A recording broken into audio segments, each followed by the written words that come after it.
किसी ऐसे व्यक्ति को उन्होंने कभी पुरस्कृत किया ही नहीं होगा जो उसने साइंस एंड टेक्नोलॉजी पर बात किया हो।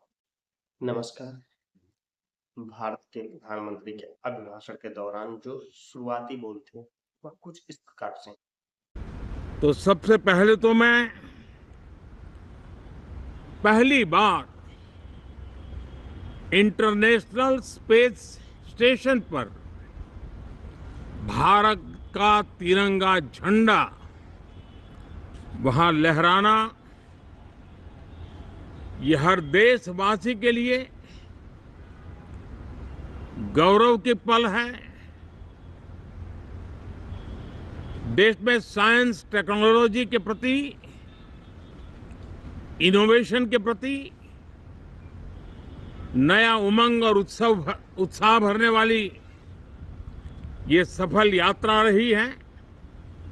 भारत में जो वैज्ञानिक उच्चता को प्राप्त हो रहा है, जो स्पेस स्टेशन पे शुक्ला जी गए हैं, वो अपना तिरंगा झंडा लहराया है, उसके प्रति अपनी संवेदनाएं व्यक्त कर रहे हैं और बोल रहे हैं उद्योग और इलेक्ट्रॉनिक के जो ये आपका प्रोग्राम होता है जो भी उसमें हमारे देश जो है आगे बढ़ रहा है।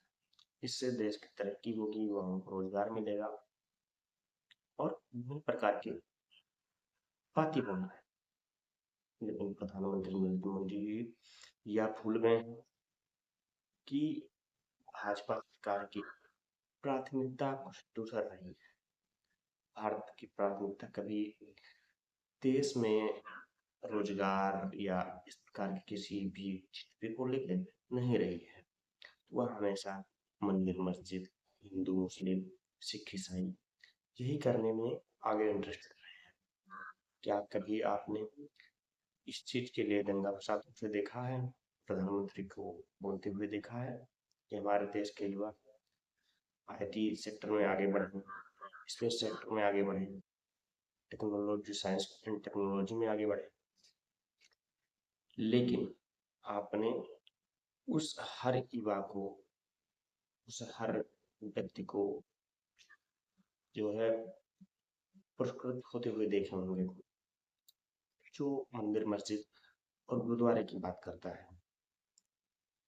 किसी ऐसे व्यक्ति को उन्होंने कभी पुरस्कृत किया ही नहीं होगा जो उसने साइंस एंड टेक्नोलॉजी पर बात किया हो।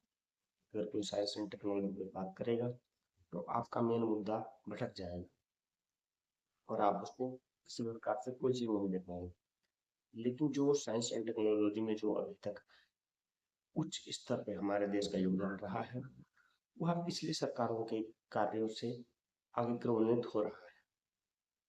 जो पिछली सरकारों ने कार्य चालू किया था उस कार्य को ही आप केवल अभी तक पूरा करने में लगे हुए हैं। आप अपने स्तर पे किसी भी प्रकार कोई भी साइंस एंड टेक्नोलॉजी का कोई भी उद्योग, कोई भी कार्य क्षेत्र में किसी भी प्रकार का कोई योगदान आपने नहीं दिया है। केवल आपने मंदिर मस्जिद की राजनीति की है। आपने विकास और साइंस टेक्नोलॉजी पे किसी भी प्रकार का कोई योगदान करने की बात ही नहीं की है। चलिए, पहली बार आपके मुख्यमंत्री से यह सुन के बहुत अच्छा लगा कि साइंस एंड टेक्नोलॉजी में भी देश को आगे बढ़ना चाहिए। बाकी आपकी क्या राय है, कमेंट बॉक्स खुला हुआ है, कमेंट बॉक्स में जरूर बताइए। मिलेंगे आपको अगली वीडियो में। धन्यवाद। जय हिंद। नमस्कार।